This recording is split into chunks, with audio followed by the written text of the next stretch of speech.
Hello दोस्तों, चलिए तो आज हम लोग फिजिक्स का एक नया अध्याय शुरू करते हैं, मापक यंत्र एवं पैमाना। और ये घटना चक्र का जो प्रश्न है हम लोग वो देख रहे हैं। तो सबसे पहला क्वेश्चन है कि सोनार निम्नलिखित द्वारा प्रयोग में लाया जाता है। तो देखिए, सोनार का जो प्रयोग है सामान्यतः 9 संचालकों के द्वारा प्रयोग में लाया जाता है। सोनार का देखिए एक फुल फॉर्म है SONAR, इसको लिखा जाता है, और इसका फुल फॉर्म है साउंड नेविगेशन एंड रेंजिंग, ठीक है। और इसका प्रयोग 9 चालकों द्वारा किया जाता है। सोनार की सहायता से महासागर में डूबी हुई वस्तु की स्थिति जानने के लिए उच्च आवृत्ति की प्रस्रव्य तरंग को महासागर में गहराई में भेजा जाता है, और ये तरंगे उस बिंदु से टकराकर प्रतिध्वनि के रूप में लौट आती है, जिनकी सहायता से महासागर में डूबी वस्तु की वास्तविक स्थिति की जानकारी मिल जाती है। अगला प्रश्न है कि महासागर में डूबी हुई वस्तुओं की स्थिति जानने के लिए निम्न में से किस यंत्र का प्रयोग किया जाता है। तो देखिए, जैसा कि हम लोगों ने ऊपर भी पढ़ा था, सोनार, ठीक है। अगला क्वेश्चन है कि सोनार में हम प्रयोग करते हैं। तो देखिए, हम लोग देखें कि प्रस्रव्य तरंग, और ये तरंगें समुद्र के भीतर या महासागरों के भीतर भेजी जाती है, और ये प्रतिध्वनि के रूप में फिर इन तरंगों को वापस भेज देती है, और इसी से पता चलता है कि वस्तु की वास्तविक या डूबी हुई जो वस्तु है उसकी वास्तविक स्थिति क्या है, ठीक है। अगला प्रश्न है कि ध्वनि की तीव्रता को मापने वाला यंत्र है। तो ध्वनि की तीव्रता को मापने वाला यंत्र ऑडियोमीटर होता है, ठीक है। क्रोनोमीटर की अगर हम बात करें तो क्रोनोमीटर एक ऐसा उपकरण है जो तापमान, आर्द्रता, वायुदाब आदि में परिवर्तन होने के बावजूद समय का पूर्ण परिशुद्धता के साथ मापन करता है, ठीक है। एनीमोमीटर से निम्नलिखित में से किसका मापन किया जाता है। तो एनीमोमीटर जो है पवन का वेग मापा जाता है एनीमोमीटर से। वायु की गति निम्नलिखित के द्वारा नापी जाती है, तो वो है एनीमोमीटर। एनीमोमीटर के द्वारा वायु का वेग मापा जाता है। निम्नलिखित में से कौन सही सुमेलित नहीं है। अब देखिए, एनीमोमीटर से क्या मेजर किया जाता है, तो वायु की चाल या गति। आम मीटर द्वारा विद्युत धारा मापी जाती है। टैक्योमीटर, देखिए टैक्योमीटर से दाबांतर नहीं मापा जाता है, ठीक है। ये एक तरह का सर्वेक्षण उपकरण है जिसे क्षैतिज दूरियों, लंबवत उन्नयनों एवं दिशाओं के त्वरित मापन हेतु डिजाइन किया गया है, ठीक है। पायरोमीटर से उच्च स्तर के ताप मापा जाता है। सामान्यतः सूर्य का प्रकाश मापने या तारों का जो ताप मापने के लिए हम लोग पायरोमीटर जैसे यंत्रों का उपयोग करते हैं। आगे है, देखिए, विद्युत धारा निम्न में से किस उपकरण से मापी जाती है। देखिए, एमीटर से ये विद्युत धारा मापी जाती है, ठीक है। पोटेंशियोमीटर से किसी सेल के EMF का मापन किया जाता है। अगला है, कह रहा है कौन सही सुमेलित नहीं है। तो देखिए, वोल्ट मीटर से विभवांतर मापा जाता है। एमीटर से विद्युत धारा मापा जाता है। पोटेंशियोमीटर से विद्युत वाहक बल मापा जाता है। गैल्वेनोमीटर से विद्युत प्रतिरोध नहीं मापा जाता है, बल्कि गैल्वेनोमीटर से एकदम सूक्ष्म स्तर के जो है धारा मापा जाता है, ठीक है। तो विद्युत धारा का मापन किया जाता है गैल्वेनोमीटर से। 10वां प्रश्न है कि पायरोमीटर किसके मापन में प्रयोग होता है। तो देखिए, उच्च स्तर के जो तापमान होता है तो इससे मेजर किया जाता है पायरोमीटर से। 11 नंबर प्रश्न है कि निम्नलिखित यंत्रों में से किसका उपयोग अत्यधिक उच्च ताप को मापने के लिए किया जाता है। तो देखिए, पायरोमीटर का प्रयोग किया जाता है। निम्नलिखित तापमापियों में से किसे पायरोमीटर कहा जाता है। तो देखिए, विकिरण तापमापी, ठीक है। विकिरण तापमापी होता है पायरोमीटर, ठीक है। वह थर्मामीटर जो 2000 डिग्री सेल्सियस मापने हेतु उपयुक्त हो, वह जो है क्या कहलाएगा, पूर्ण विकिरण पायरोमीटर। पूर्ण विकिरण पायरोमीटर का प्रयोग मतलब किया जाता है। अगला है कि निम्नलिखित में से किसे 1500 डिग्री सेल्सियस से अधिक ताप मापा जाता है या उसका प्रयोग किया जाता है। तो पायरोमीटर का प्रयोग किया जाता है। अगला प्रश्न है कि पायरहेलियोमीटर का प्रयोग निम्नलिखित में से किसे नापने के लिए किया जाता है? तो सोलर रेडिएशन का प्रयोग हम लोग करते हैं मापने के लिए। क्या? तो पायरहेलियोमीटर। अगला प्रश्न है विद्युत धारा निम्नलिखित में से किसके द्वारा मापी जाती है? विद्युत धारा जो है किसका प्रयोग किस मापने के लिए किया जाता है? तो ये एमीटर का प्रयोग किया जाता है। ठीक है। अच्छा, फिर रिपीट हो रहा है क्या? अच्छा, 15 तक हो गया है।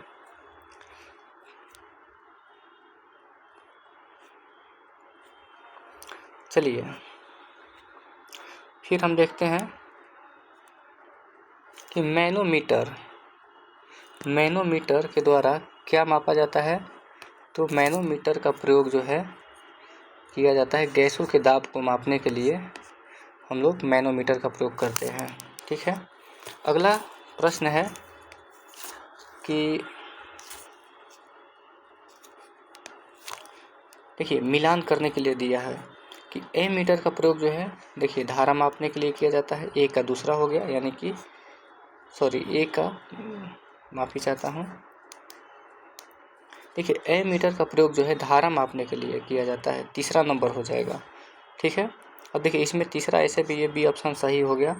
अब ये देखा जाए कि हाइग्रोमीटर से सापेक्ष आर्द्रता मापा जाता है और सी ऑप्शन स्प्रिंग तुलना के लिए भार यानी कि भार का जो मेजरमेंट है स्प्रिंग तुलना द्वारा किया जाता है। और बैरोमीटर का प्रयोग जो है दाब मापने के लिए, यानी कि बी ऑप्शन जो है सही है। ठीक है। आगे देखते हैं कि कौन सा सही सुमेलित नहीं है। तो देखिए ओडोमीटर से वाहनों के जो पहियों द्वारा तय की गई दूरी मेजर किया जाता है। ठीक है। ओंडोमीटर का प्रयोग विद्युत चुंबकीय तरंगों की आवृत्ति मापने के लिए किया जाता है। ऑडियोमीटर ध्वनि तीव्रता मापन की एक युक्ति है। एमीटर जो है विद्युत शक्ति मापन का यंत्र है। देखिए तो ये डी ऑप्शन जो है गलत है। एमीटर का प्रयोग विद्युत धारा का वैल्यू ज्ञात करने के लिए, यानी विद्युत धारा मापने के लिए किया जाता है, न कि विद्युत शक्ति। देखिए वायुमंडलीय दाब को मापने में किस यंत्र का उपयोग किया जाता है? तो बैरोमीटर का प्रयोग किया जाता है। आगे देखते हैं कि साधारण बैरोमीटर में कौन सा द्रव प्रयोग होता है? तो देखिए यहाँ पर तो स्टार दे दिया है। तो बैरोमीटर वायु दाब मापी एक यंत्र है जिसकी सहायता से वायुमंडलीय दाब को मापा जाता है। विभिन्न प्रकार के बैरोमीटर में अलग अलग मापक द्रव जल जैसे कि जल, पारा, हवा का प्रयोग किया जाता है। साधारणतः बैरोमीटर में पारा का प्रयोग किया जाता है। यहाँ बी ऑप्शन जो है सबसे उपयुक्त है। ठीक है। दूध का अपेक्षित घनत्व ज्ञात किया जा सकता है किसके द्वारा? तो लैक्टोमीटर द्वारा। और देखिए एक दूध को अगर दही बनाना है तो लैक्टोबैसिलस नामक एक बैक्टीरिया होता है, जीवाणु होता है, उसी को दूध में अगर डाल दिया जाए तो ये दूध दही बन जाता है। तो उसी से बना है दूध में लैक्टिक एसिड होता भी है। ठीक है। चलिए अगला प्रश्न है दूध के घनत्व को किसके द्वारा मेजर किया जाता है? तो लैक्टोमीटर के द्वारा। अगला प्रश्न है 23 नंबर की वायुमंडल की सापेक्ष नापी जाती है। सापेक्ष आर्द्रता किससे मापी जाती है? तो हाइग्रोमीटर से। ठीक है।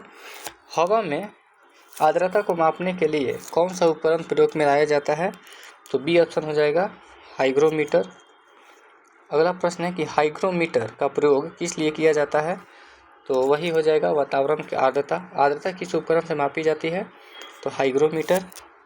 आर्द्रता को मानांकित करने वाले उपकरण निम्न में से कौन सा है? तो हाइग्रोमीटर। अगला प्रश्न है कि रिंगेलमैन स्केल का प्रयोग किस लिए किया जाता है? तो रिंगेलमैन जो यंत्र है या स्केल है इसका प्रयोग देखिए किस लिए किया जाता है? धुआं को मापने के लिए। ठीक है,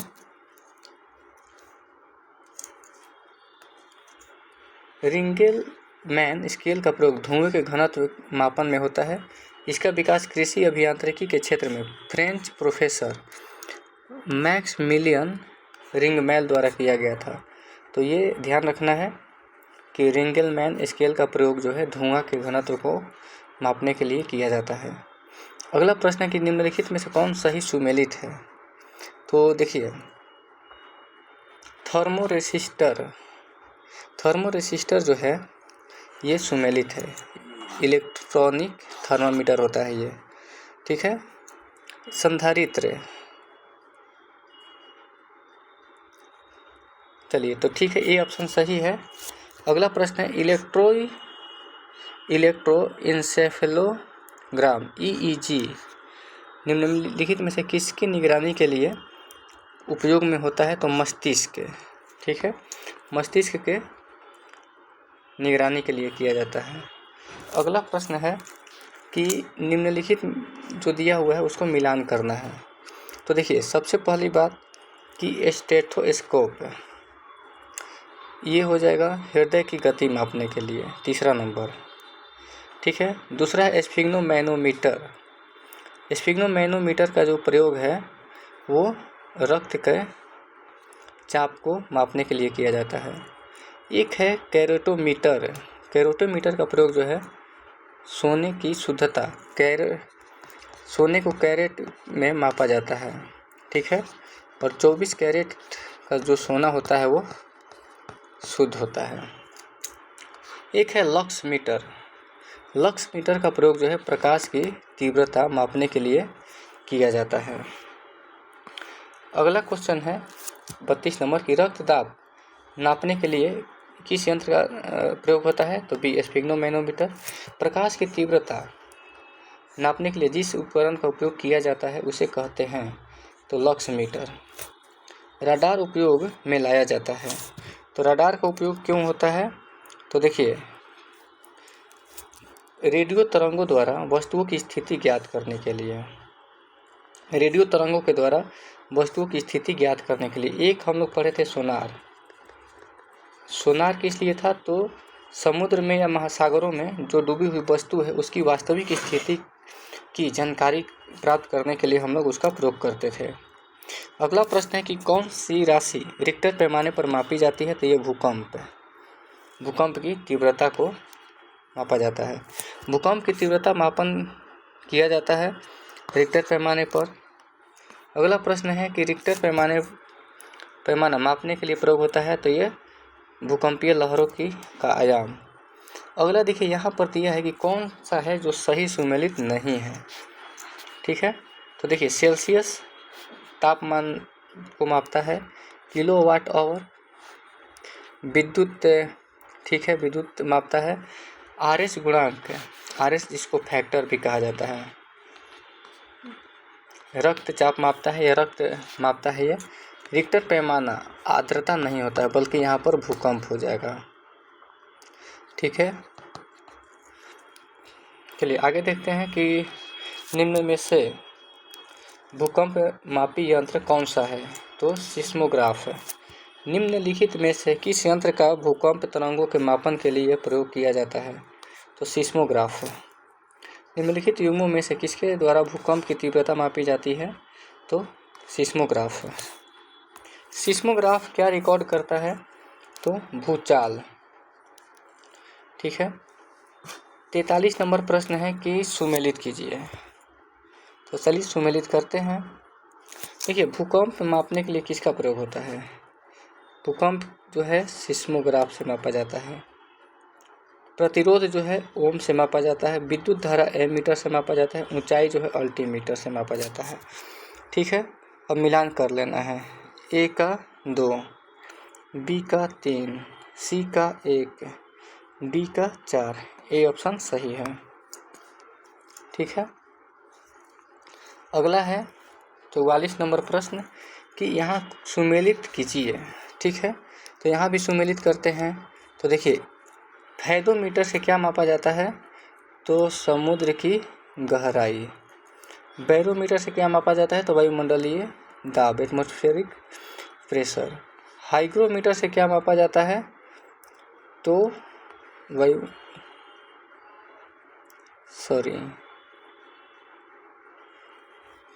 कैसे हो जाए? बैरोमीटर से वायुमंडल, अच्छा वायुमंडलीय आर्द्रता, ठीक है। हाइग्रोमीटर से वायुमंडलीय आर्द्रता मापा जाता है। अल्टीमीटर से क्या मापा जाएगा? तो ऊंचाई, ठीक है। फेदोमीटर का उपयोग किसे नापने के लिए किया जाता है? तो समुद्र की गहराई को। अगला प्रश्न है कि सही उत्तर चुनना है मिलान करके। देखिए, तो यहाँ पर समझते हैं कि एनीमोमीटर का प्रयोग जो किया जाता है वायु का वेग मापने के लिए किया जाता है। सिस्मोग्राफ का उपयोग जो है हम लोग भूकंप मेजर करने के लिए करते हैं। बैरोग्राफ जो है उसका प्रयोग हम लोग वायुमंडलीय दाब के लिए करते हैं। हाइग्रोमीटर ये आर्द्रता मापने के लिए प्रयोग करते हैं, ठीक है। अगला प्रश्न है कि कौन सही सुमेलित नहीं है? तो देखिए, कौन सुमेलित नहीं है? तो मैनोमीटर से दाब मापा जाता है, कार्ब्यूरेटर से आंतरिक दहन इंजन मापा जाता है, कार्डियोग्राम से हृदय की गति मापा जाता है, सिस्मोमीटर से क्या मापा जाएगा? तो भूकंप की तीव्रता। यहाँ दिया है पृष्ठ तल की वक्रता, ये गलत है। डी ऑप्शन जो है गलत है। सिस्मोमीटर से क्या मापा जाएगा? तो भूकंप का मापन किया जाएगा, ठीक है। अगला प्रश्न है कि निम्नलिखित में से किसके मापन में फोनोमीटर का उपयोग किया जाता है? तो फोनोमीटर का प्रयोग जो है ध्वनि की तीव्रता एवं स्पंदन आवृत्ति के मापन में होता है। फोनोमीटर का प्रयोग यहाँ पर देखिए कोई नहीं, प्रकाश, अत्यधिक, कुछ ताप, विद्युत चुंबकीय, वायुमंडलीय, यानी कि इसमें कोई नहीं है, ठीक है। अगला प्रश्न है कि झूठ का पता लगाने के लिए किस यंत्र का प्रयोग किया जाता है? तो पॉलीग्राफ का प्रयोग किया जाता है। अगला प्रश्न है कि ऊर्ध्वाधर तल एलिवेशन एवं क्षैतिज तल एजीमुथ में कोणीय दूरी को मापने में प्रयुक्त होने वाला यंत्र कौन सा है? तो देखिए थियोडोलाइट।